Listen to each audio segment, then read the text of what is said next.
In Evangeline's memory, the wisteria vines released their heavy lavender blossoms at the exact moment her mother drew her final breath. That is the version she allowed herself to keep.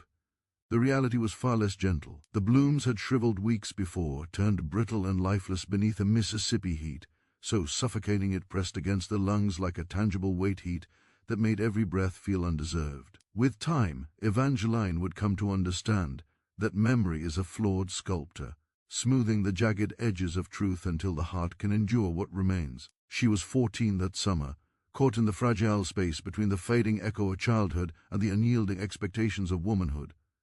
Another fragile truth preserved in the shadows of the dark chronicle. She stood in the dim, airless parlor of Wisteria Manor while her father accepted hollow condolences from men who smelled of stale tobacco and costly bourbon. They spoke of her mother in muted clinical phrases, as though she had been nothing more than a fragile porcelain clock that had simply stopped ticking. A delicate constitution, they murmured behind gloved hands, nodding toward her father, as if her death had been an unavoidable inconvenience of her station. Colonel Alistair Sterling met each gaze with a face that seemed carved from valley limestone, unyielding cold. It was Silas, his chest heaving, his own clothes clinging to a frame that was already beginning to lean into manhood. For one singular terrifying moment, their eyes locked, and she saw something that frightened her more than the river ever could. Recognition. He didn't look at her as the master's daughter or a political asset. He looked at her as a child who had been afraid, and she looked at him as a savior. It was a breach of the social order that neither of them could ever truly undo, a moment of raw humanity that the world of Wisteria Manor was designed to crush. The retribution for that humanity arrived the very next morning. Evangeline had tried to bury the incident in silence, but the plantation was an ecosystem of eyes. From her bedroom she heard the first guttural screams erupting from the barn, a sound that seemed to tear through the humid morning air. Her father's overseer, a man named Mr. Thorne, was administering 15 lashes for inappropriate and unauthorized contact with the colonel's daughter. Evangeline had collapsed against her door, pressing her palms against her ears until her head throbbed. Yet the rhythmic crack of the whip still found its way through. In that hour the world lost its luster. She understood with a devastating adult clarity that in the society her father built, the act of saving a life was a transgression punishable by a slow, methodical breaking of the body. From that day forward she and Silas existed in a choreographed dance of mutual avoidance. When they crossed paths in the corridors, she practiced the art of looking through him as if he were made of glass. When he poured wine at her father's table, he became merely a pair of hands, an extension of the service. Yet the memory of his eyes on the riverbank remained ember in the dark, a secret they both carried like a hidden wound that refused to scar over. As the months turned into years, a quiet rebellion began to manifest in the one place Evangeline felt safe, her father's library.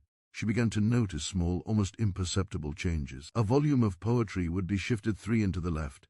A history book would be returned to the wrong shelf, its spine slightly misaligned. Most telling were the faint, nearly invisible smudges of field dirt on the edges of the ivory pages, ghostly fingerprints of someone who had reached for knowledge in the dead of night. She knew it was Silas, teaching himself to navigate the forbidden world of literacy using the very tools her father used to justify his dominion.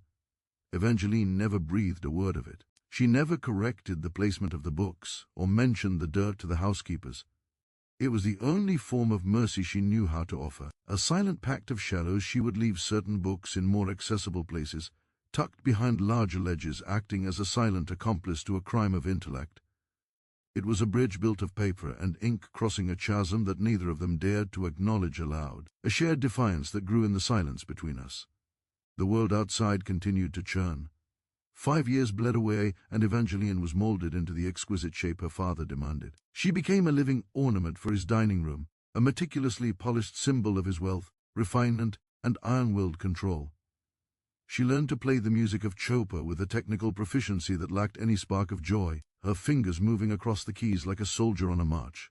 She embroidered countless handkerchiefs with intricate floral patterns she would never use. Her needlework a testament to a life spent in forced stillness. She learned the essential art of the Southern smile, a practiced porcelain expression directed at men 3 times her age, who looked at her with the same calculating appraisal her father reserved for his prize thoroughbreds. They were measuring her value, weighing her lineage against her temperament, looking for a return on their social investment.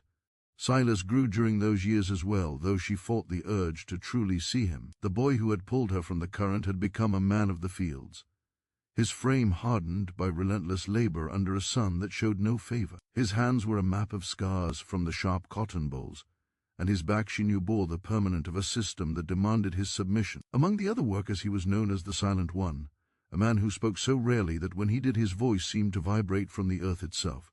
The summer of 800 trees descended upon Wisteria Manor like a suffocating fever. The air was stagnant, heavy with the scent of blooming jasmine and the rot of the swamps, and the cotton stood tall and blindingly white, a mocking harvest of snow in the blistering heat. At a dinner that felt more like a business transaction than a family meal, Colonel Sterling made the announcement that would finally shatter the fragile peace of Evangeline's gilded cage.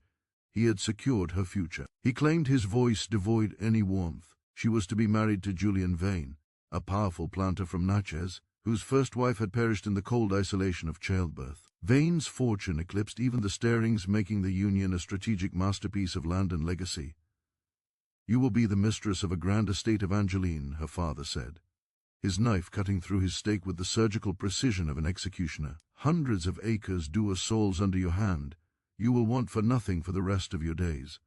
Evangeline's fork clattered against the fine china, the sound echoing like a gunshot in the oppressive room. She looked at her father, seeing for the first time not a protector but a merchant, and realized that her life was being sold with the same cold efficiency as any bale of cotton in the warehouse. Julian Vane arrived at Wisteria Manor 2 weeks after the announcement, bringing with him a retinue of servants and a sense of entitlement that seemed to suck the very moisture from the air. He was a man of mid-40s, possessing a smile that never quite reached his eyes that were as pale and cold as river pebbles. During their first formal tea, he sat across from Evangeline, his gaze tracing the lines of her face with a proprietary interest that made her skin crawl. He spoke of Rosewood, his estate in Natchez, as if it were a sovereign kingdom, and of the hundreds of people he owned, as if they were merely figures on a ledger. When he reached out to take her hand, pressing a damp, lingering kiss to her knuckles, Evangeline felt a wave of nausea so potent she had to focus on the distant horizon to keep from trembling. He was not looking for a partner or even a companion.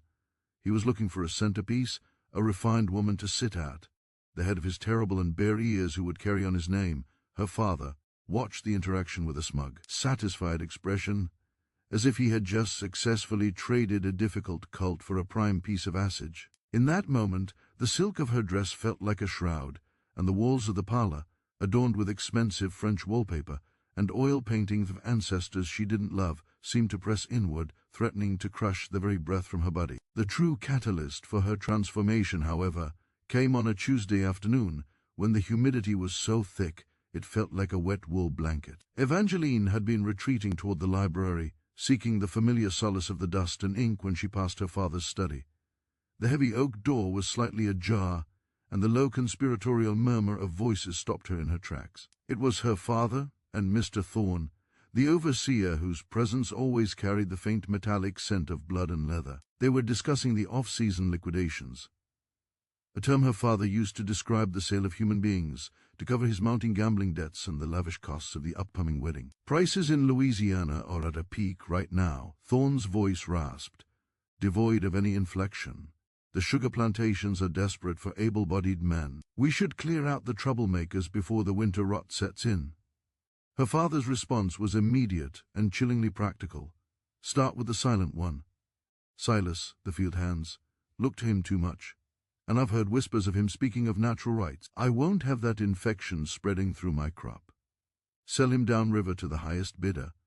Make an example of him so the others remember who holds the leash." The phrase, "sell him downriver," struck Evangeline with the force of a physical blow, turning her blood to ice. Even in the sweltering heat in the mid-9th century, being sold to the Louisiana sugar plantations was widely understood as a death sentence, albeit a slow and agonizing one. While the cotton fields of Mississippi were brutal, the sugar trade was a meat grinder of human existence. The labor was relentless. The conditions were pestilential, and the average life expectancy for a man sold into those fields was less than 5 years. They worked the night shifts during the harvest, fueled by nothing but the threat of the lash, until their hearts simply gave out, or they were consumed by the machinery. Silas, the boy who had pulled her from the creek, the man who had secretly shared the sanctuary of her father's books, was being discarded like a broken tool. Evangeline retreated to her room, her heart hammering against her ribs like a trapped bird. For the first time she looked out from her balcony at the slave quarters, small windowless wooden structures that sat in the shadow of the great house. She realized with a profound searing shame that her own suffering, the misery of an unwanted marriage, and a restrictive social life was a grotesque luxury compared to the absolute razor Silas faced. She was a bird in a gilded cage. Yes, but he was a man standing on the edge of an abyss. She didn't make a conscious decision so much as she surrendered to a truth she had been carrying since she was olden years old. To stay meant to watch Silas be murdered by degrees, while she herself withered away in the hollow luxury of Julian Bain's estate. It was a kind of dying she could no longer accept. She knew of the whispers, the fragments of stories shared by the servants when they thought no one was listening. They spoke of the Underground Railroad, a phrase that sounded like myth, but carried the weight of salvation. They spoke of hidden paths through the deep woods, of stations where the light in a window met a meal and a place to hide, and of conductors who navigated by the stars. She had read enough of her father's newspapers to know that people were disappearing every day, leaving behind the chains of the South for the uncertain promise of the North. If she was to be property, if her life was to be traded like a commodity, she would rather gamble it all on the slim, raise a thin chance of being human. She would not be the silent ornament her father required. She would be the architect of her own escape, even if it meant burning everything she had ever known to the ground. She found Silas 3 nights later, long after the house had fallen into an easy sleep. He was in the darkened tool barn, his silhouette illuminated by a sliver of moonlight as he worked a wet stone over a dull plow blade. The rhythmic scratch of the stone was the only sound in the oppressive stillness. When she stepped into the shadows of the barn, he didn't startle. He simply went still, his shoulders tensing with the practiced caution of a man who knew that any unexpected visitor brought trouble. "They are selling you, Silas," she said, her voice a jagged whisper that seemed to cut through the dust, heavy air. "Next week to the sugar works in Louisiana." He didn't turn to look at her, but the wet stone stopped its motion. A long, heavy silence stretched between them, thick with the weight of things unsaid. "I know," he finally replied, his voice rough and low, sounding as if it had been pulled from the very depths of the earth. "The wind carries the news before the masters ever speak it." He finally turned his eyes, searching hers in the darkness, looking for a motive she hadn't yet voiced. "Why are you here, Miss Evangeline?" "To offer a prayer for my soul." "I am here because I am leaving," she said, stepping closer until she could smell the iron and sweat that clung to him. "My father has sold me to Julie in vain, as surely as he has sold you to the sugar trade. I will not go to Natchez, and I will not let you be sent to your death." The words hung in the air like smoke, bold and dangerous. She saw the flash of shock in his eyes, followed by a profound, weary skepticism. He looked at her fine silk dressing gown, her soft hands that had never known a day of real labor, and the porcelain fragility of her features. "You don't know what you're saying," he said, shaking his head.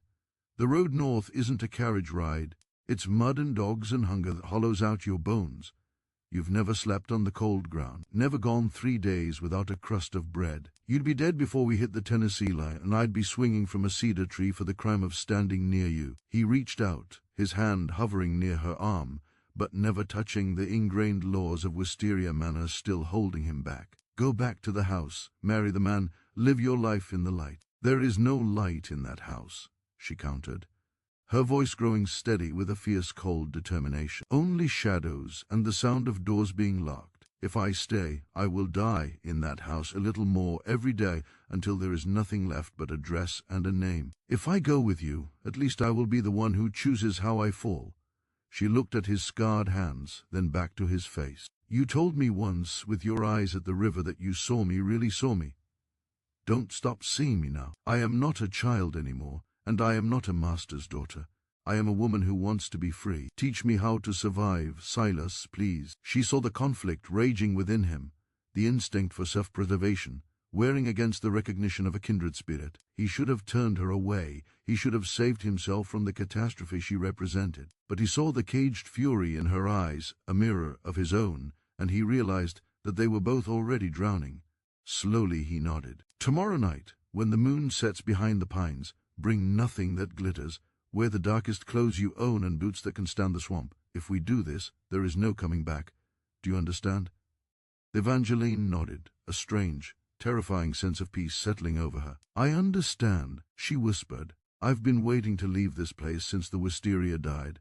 The final day at Wisteria Manor crawled past with an agonizing, feverish slowness, as if the very atmosphere was conspiring to trap Evangeline in her old life. She moved through the house like a ghost haunting her own existence, performing the intricate rituals of a Southern lady one last time. She sat through a suffocating afternoon tea with Julian Vane, forced to endure his dry clinical descriptions of the renovations he was making to the mistress's suite at Rosewood. He spoke of velvet curtains and imported marble as if he were building a shrine for a statue rather than a home for a wife. Evangeline smiled when required, her face a rigid mask of porcelain compliance, while her mind was miles away tracing the jagged tree of the northern horizon. She watched her father, the colonel, sipping his brandy and discussing the rising price of prime field hands with a chilling detachment that made her stomach turn.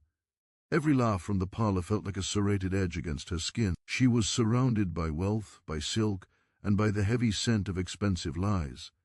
Yet she had never felt more impoverished. She was a piece of currency being counted before a trade, and the weight of the silver in her father's pocket felt like nails being driven into her own coffin. As the clock in the grand hallway struck midnight, the house finally surrendered to a heavy, uneasy silence. Evangeline did not light her lamp. She moved by the silvered memory of the room, her hands trembling as she shed the layers of her restrictive life. Gone were the crayons, the corsets that stole her breath, and the silk slippers that were never meant to touch the earth. In their place, she donned a simple, sturdy dress of dark wool and a pair of riding boots she had hidden beneath her bed. She packed a small canvas bag with a few items that tethered her to her humanity. Her mother's Bible worn the edges and smelling of pressed roses in a heavy, cold weight, she had piloted from her father's desk a double-barreled percussion pistol. She had never fired a weapon in her life, but as she felt the cold steel against her palm, she understood that the world she was entering was one where mercy was a rare commodity. She slipped out through the kitchen, the floorboards groaning under her weight like a warning. The night air hit her face, damp and smelling of stagnant water and blooming night jasmine, and for a fleeting second the sheer scale of her betrayal made her knees buckle. But then she saw her shadow detach itself from the darkness of the stables. Silas was waiting, holding the reins of two of her father's fastest bay horses. They rode in a silence so profound it felt like a third passenger between them. Silas navigated the labyrinthine paths of the plantation with an instinct born of years of forced labor and secret observation. They avoided the main roads, sticking to the soft earth of the tree lines where the horses' hoof-beats were muffled by the damp needles and moss. Evangeline had never ridden like this, not for sport, not for show, but for the very marrow of her life. The wind whipped her hair from its pins, stinging her cheeks, and the darkness felt less like a threat and more like a protective shroud. Every snap of a twig sounded like a gunshot. Every rustle of the wind through the tall cane felt like the approach of Mr. the Thorn and his hounds. Silas kept his gaze fixed ahead, his back a rigid line of focused energy. He didn't look back at the lights of Wisteria Manor as they faded into the distance, and neither did she. They were crossing an invisible boundary, shedding their roles of master's daughter and field, becoming instead two fugitives bound by a single desperate hope. By the time the first grey fingers of dawn began to bruise the eastern sky, they had put one of swamp and timber between themselves and the only life they had ever known. Just as the sun threatened to reveal their silhouettes, Silas pulled the horses to a halt near a fast-moving creek that cut through a dense thicket of willow and cypress. "This is where the easy part ends," he whispered, his voice raspy from the humid air. They led the horses into the water, walking them upstream for nearly a mile to confuse any scent-hounds that would inevitably be set on their trail. When they finally reached a rocky outcrop, Silas slapped the horses' flanks, sending them galloping north away from their true path. It was a tactical sacrifice. Those horses were the most valuable things Evangeline had ever owned, and watching them disappear into the mist felt like cutting the last, tethered to her father's world. Now they were on foot, vulnerable, and exposed to a wilderness that showed no favor to the refined or the wealthy.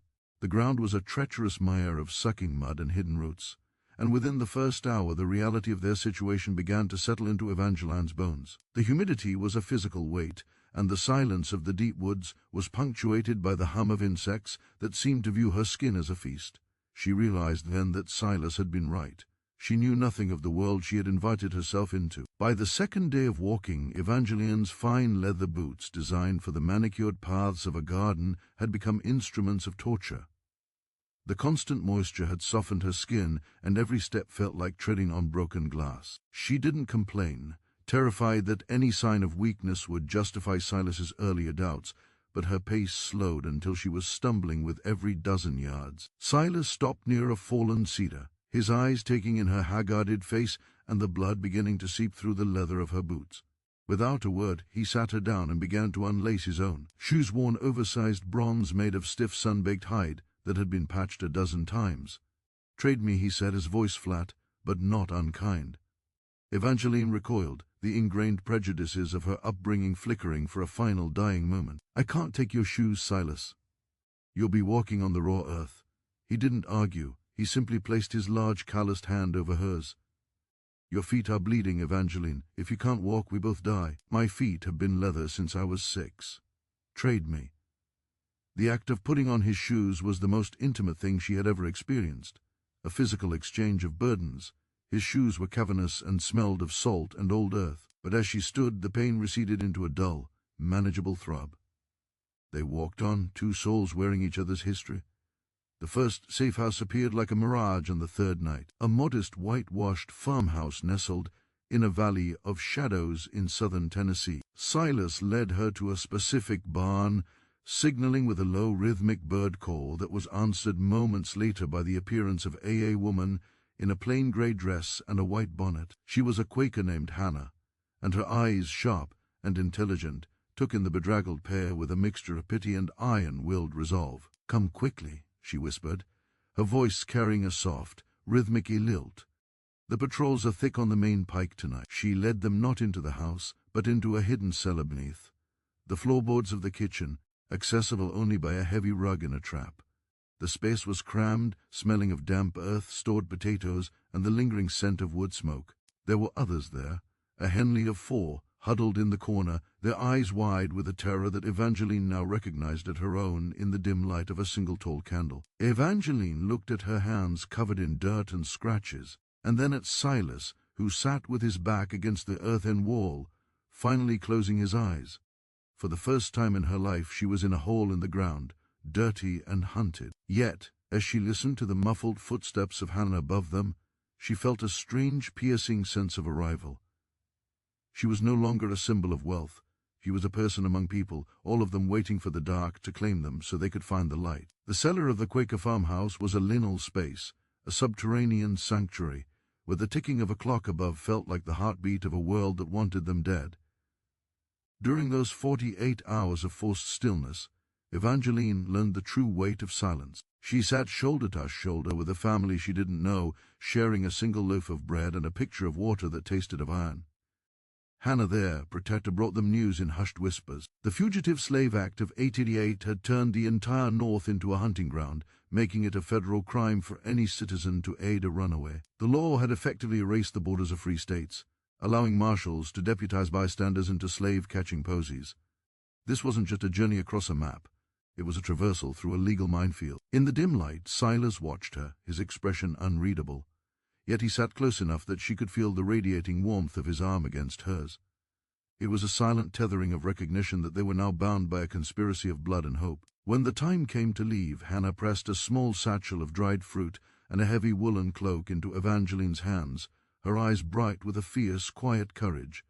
"The road is long, and the stars are the only map." "That doesn't lie," she whispered. They moved north under the guidance of a man named Malachi, a free black man who moved through the woods with the predatory grace of a panther. He led them across the Ohio River under the cover of a moonless sky, the water dark and churning like liquid obsidian. To many this river was the Jordan, the crossing into a promised land, but as they stepped onto the northern bank, the air didn't feel any lighter. If anything, the tension amplified. Evangeline's white skin, which she had once viewed as a mere fact of her existence, became their most potent weapon and their most dangerous liability. In the small towns of Ohio and Pennsylvania, they were forced into a grotesque performance. Evangeline played the role of a grieving young widow in heavy veils, and Silas acted as her mute, subservient attendant. She watched as men in taverns looked at him with a casual, bone-deep contempt that made her vision blur with rage. She felt the heavy burden of her privilege. The way a simple word from her could grant Silas life or sentence him to the lash at night, huddled in abandoned hofs or cold stone cellars. The performance dropped away, leaving only two exhausted humans clinging to the wreckage of their dignity. The nights were for the truth whispered in the hollow spaces between, shivering one evening sheltered in a barn while a late summer storm hammered the roof. Silas spoke of his childhood, a topic he had guarded like a hoard of gold. He told her of his father, a man who had been sold away when Silas was only 8, whose final words had been a whispered command. "Remember, you are a man, Silas. Don't let them make you forget your own soul." He spoke of his mother's songs in the fields, melodies that were coded, messages of endurance. In return, Evangeline spoke of the mother she had barely known, a woman who had slowly retreated into a world of locked doors and muffled weeping because she couldn't reconcile her heart with the cruelty of the Sterling legacy. "I used to think my life was hard," Evangeline admitted, her voice trembling as she looked at Silas's scarred hands in the lantern light. "I was a fool. I was living in a house built of glass, crying about the dust, while you were building the very earth beneath it with your blood." Silas reached out, his thumb grazing her jawline, a gesture so gentle it felt like a benediction. "Pain isn't a contest, Evangeline," he said softly. "It just takes different shapes. Yours was a cage of silk. Mine was a cage of iron. We're both just trying to find the key." The realization of her love for him didn't arrive as a sudden lightning bolt. It grew like the roots of the ancient oaks they hid beneath, deep, stubborn, and essential. It was in the way he offered her the last of the water when his own throat was parched, and the way he stood watch while she slept, a silent sentinel against the darkness in a rain-slick border. The unspoken tension finally snapped. She reached for him, her hands finding the warmth of his neck, and kissed him with a desperation that tasted of salt and the fear of tomorrow. He responded with a raw, hungry intensity, his hands framing her face as if she was something holy and fragile. In that moment, the laws of Mississippi, the expectations of her father, and the prejudices of the world outside ceased to exist. They were not master and servant, nor white and black. They were two souls choosing each other in defiance of a world that demanded their mutual hatred. "This is a death sentence if we're caught," he whispered against her lips, his breath hitching. "I know," she replied, pulling him closer. "But for the first time in 19 years, I'm actually alive." They reached the city of Syracuse, New York, 3 months after fleeing Wisteria Ma. Syracuse was a hub of abolitionist activity, a place where they hoped to disappear into the industrial hum of the North. They found lodging in a cramped boarding house near the Erie Canal, changing their names to James and Ellen. Silas found grueling work at a local flour mill, his strength finally being compensated with a meager wage, while Evangeline took in sewing, her fingers flying over heavy canvas and fine linen until they bled. They were saving every penny to push further north toward the Canadian border, where the reach of the slave catchers was finally severed. But as the weeks turned into a month, a new reality began to manifest within Evangeline's body. She found herself unable to stomach the smell of the morning tea. A persistent heavy fatigue settled into her marrow, and the rhythmic cycle of her body simply stopped. She sat on the narrow, sagging bed, one morning, her hand instinctively coming to rest on her still flat stomach, and felt a wave of terror and joy so profound it nearly choked her. She was carrying a child who by the laws of her homeland would be born as property, yet, by the laws of her heart, was the ultimate manifestation of their freedom.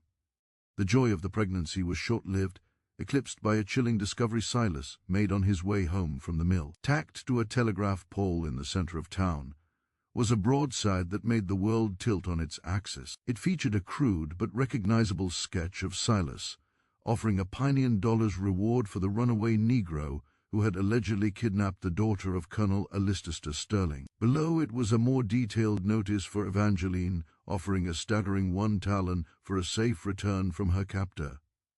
The narrative had been carefully constructed by her father. She hadn't fled. She had been stolen. She wasn't a woman who had chosen her own life. She was a victim who needed to be rescued and restored to her proper place in the social order. The bounty hunters wouldn't be looking for a couple in love. They would be looking for a predator and his prey. As Silas recounted the details of the poster, his face pale with a cold, focused dread, Evangeline felt the walls of their small room closing in. The North was not the sanctuary they had imagined. It was merely a different theater of the same war. "They will never stop looking," Silas said, his voice a low, jagged rasp. "To them, I am a thief of their property, and you are the property that was stolen. We have to leave tonight. The air in early winter was a brittle glass, fragile and cold. They had moved to a smaller manufacturing town in central New York, hoping the anonymity of the mills and the soot-stained sky would shield them from the eyes of the South. Evangeline was 7 months, along her body heavy with the promise of a future she couldn't yet see, but felt in every kick of the life within her. She was in the narrow yard behind the rented room, the damp laundry freezing into stiff white sheets between her fingers when the sound of galloping hooves shattered the afternoon stillness. It wasn't the rhythmic trot of a delivery wagon. It was the frantic predatory beat of men on a mission. Then came the voices, the sharp, elongated vowels of the Mississippi Delta, out of place and terrifying in the crisp northern air. That's her, the Sterling girl. Don't let her reach the alleyway. Panic cold and sharp as a blade surged through her. She didn't think of her own safety. She thought of the factory 3 blocks away where Silas was working his shift. She ran, her breath coming in ragged gasps that burnt her throat, her hand supporting her belly as she stumbled through the cobblestone streets. She reached the factory doors just as the men rounded the corner, their revolvers drawn and their eyes bright with the fever of the hunt. She collapsed into the industrial roar of the mill, screaming Silas's name into the din of machinery, steam, and the smell of hot iron. The factory floor was a cacophony of massive gears and shouting men. But the moment Evangeline appeared, a strange heavy silence began to ripple outward through the workstation. Silas was there in an instant, his hands covered in the grey dust of the mill, catching her before she could hit the grease-stained floor. He didn't need to ask for an explanation. He saw the silhouettes of the Southern riders framed against the light of the open bay doors. The lead bounty hunter, a man with a jagged scar across his nose and a tin badge that gleamed with federal authority, stepped into the factory. "Step away from the ladyboy," he spat, his hand hovering over his holster with practiced ease. "We're here for the stolen property of Colonel Alistair Sterling. We have the federal warrants to take you both back to Vicksburg." The factory workers, men who had spent their lives under the thumb of local bosses, but cherished their own hard-won independence, shifted uneasily in the shadows. Their foreman, a veteran of the Mexican War named Miller, stepped forward, his eyes narrowing as he wiped grease from his hands. "This is a free state, and that man is a paid laborer." "Under my protection," Miller said, though the slight tremor in his voice betrayed his knowledge of the Fugitive Slave Act. The bounty hunter laughed, a dry, rattling sound that lacked any trace of humor. "The Lord doesn't care for your northern sentiments, Miller. This man is a runaway, and the girl has been kidnapped. We're returning them to the order they tried to break. I wasn't kidnapped." Evangeline's voice rang out, vibrating with a ferocity that surprised even the men who held the guns. She stood beside Silas, her hand locked firmly in his, their fingers entwined, in a desperate public act of defiance that defied every law of her upbringing. "I chose this, I chose him. My father sold me to a man I despised like a piece of livestock, and I walked away with the only man who ever treated me as a human being." The bounty hunter sneered, gesturing toward her swollen belly with a look of pure, unadulterated disgust. "You call it choice? You've been corrupted, girl. You're carrying a child that'll never have a legal name. And your daddy wants you home so he can hide. You're shamed before the whole county knows his daughter's been whoring with a field hand." Silas moved then, not to attack but to shield. He stepped in front of her, his massive frame and iron wall between her and the venom of the hunter's words. "Whatever you think I've done," Silas said, his voice calm and resonant as a bell, "she is innocent of any crime. She is a woman, not property. If it's the reward you want, take me. But let her go to the church on 5th Street. Let her have the child in peace and safety." Miller, the foreman, looked at the pair, the white woman and the black man, bound by a love that the law called an abomination, and he saw the impossible courage of their position. "I can't stop federal marshals," Miller whispered, "but I can give you 10 minutes of confusion before the local sheriff arrives to process your papers. It's the only mercy I can afford to give you." Silas turned to Evangeline, his eyes searching hers with a finality that broke her heart into 1,000 jagged pieces. He knew, and she knew in the marrow of her bones, that the 10 minutes Miller offered were only enough for one of them to disappear into the labyrinth of the city. "Go, Evangeline," he whispered, his hands gripping her shoulders one last time, his touch the only anchor she had left. "If you stay, they'll lock you in a room at Wisteria until the baby is born, and then they'll take him away to be sold or hidden. They'll tell him he's nothing. They'll tell him his father was a ghost without a soul. You have to go so he can be born free. She was sobbing now, her hands clutching at the coarse fabric of his worn work shirt. I won't leave you to them. Silas, we said we'd reach the border together. We were almost there, he smiled. Then a sad, beautiful expression that seemed to hold all the light they had found in the darkness of the flight. We did reach it ever. We lived free for 6 months. Most men never get 6 minutes of what we had. I can give you one last thing. I can give you time. He kissed her forehead.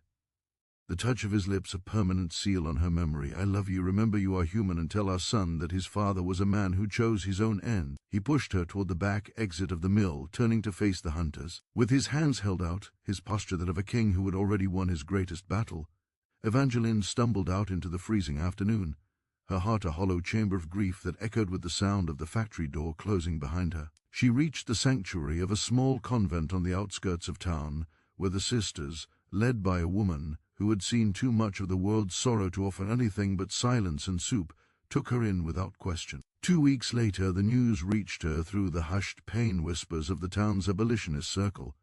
Sailors had been taken back toward Mississippi, but he never made it to the sugar fields of Louisiana. He was hanged in a public square in Tennessee as a warning to other runaways, a spectacle of cruelty that her father had reportedly attended with a grim, satisfied nod of his head. That very night, under a moon that looked like a sliver of bone, Evangeline went into labor.